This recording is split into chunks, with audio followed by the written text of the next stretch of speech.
Hey everyone, welcome to Hanging with Uncle. I'm Gene, and let's get started. The title today is How Do You Take Down an Authoritarian? And the answer is the people. We don't succumb to any one person. We're not ruled by a dictator, a king, a president for life, a tyrant. That is not how our Constitution works. That is not how power is doled out through the Constitution. Article 1 gives powers to the legislative branch. Article 2 to the president or executive branch, which is, ruled by the president, and Article 3 by the judicial system. Equal powers of government. It's like rock, paper, scissors. So something should be correct in order for all three branches of that government to agree on an issue. How do you take that down? Well, what is an authoritarian? It's someone who rules with absolute power, right? And that kind of authority can only come from people of money with influence, which is why Poland in the 1980s gave us the example of how to defeat their authoritarian and communist government when Lech Walesa, led by the Solidarity Union, he was an electrician, just a regular worker. He was like the Rosa Parks of Poland. Enough is enough. And the people went on strike, and ultimately the purchasing power of the people is what defeated that government. So how did the people get by?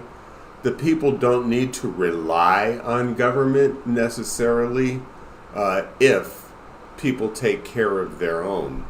So for example, like what's happening in Ukraine right now, you have crop sharing, you have just people living off the land, and that's how they're existing through this tragedy. But it's working because they have a constant food supply source. So, that's why Ukraine doesn't have an authoritarian government, because the people are taking care of one another, and they really like President Zelensky, and so do I. There are a couple of things we can do to make sure that authoritarians don't win, and that's resist. That's what the people of Poland did. Don't just accept, don't acquiesce. Fight back, resist. The second thing you can do is, I hate to use the term for lack of a better method, but switch one, flip one. Get one to see that, oh my God, I'm voting not in my best interest. And this is a perfect example of that, where it's the top dividing the bottom, using the left and right as a tool. All right. So you have Joe Biden, who passed the IRA, the Inflation Reduction Act, which switched a lot of jobs to green energy. And this is just one example. But look at the electricians in Maine who were working solar farms because of money that was coming in, that now that the Cadet Bonespurs has come in and started stripping funds that were legally appropriated by Congress for that. But just from stealing that and making sure that those jobs don't go funded, those union workers are being laid off.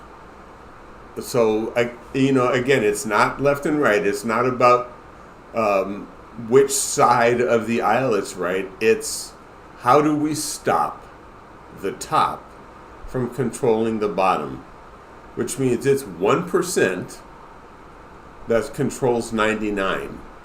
We, the people, have the power. Use our purchasing power.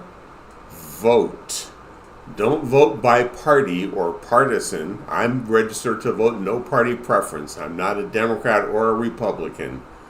I vote on the issues. And it just so happens that right now those issues align with the way the Democrats think the way that this country should go. And that's my vote, because I support gay marriage. I support LGBT rights. I support social issues that make the community better. And I hope you do too. So let's stop supporting the billionaires and vote with our pocketbooks and not with fear. So I would love to know your thoughts on the subject. That's how I feel on it. If you like this content, remember the big three: subscribe, like, and hit that notification bell so you don't miss when content comes out. So thank you for hanging with Uncle. I'm Gene. And just remember, be kind to one another. Treat each other the way you want to be treated. And I will see you guys later. Bye.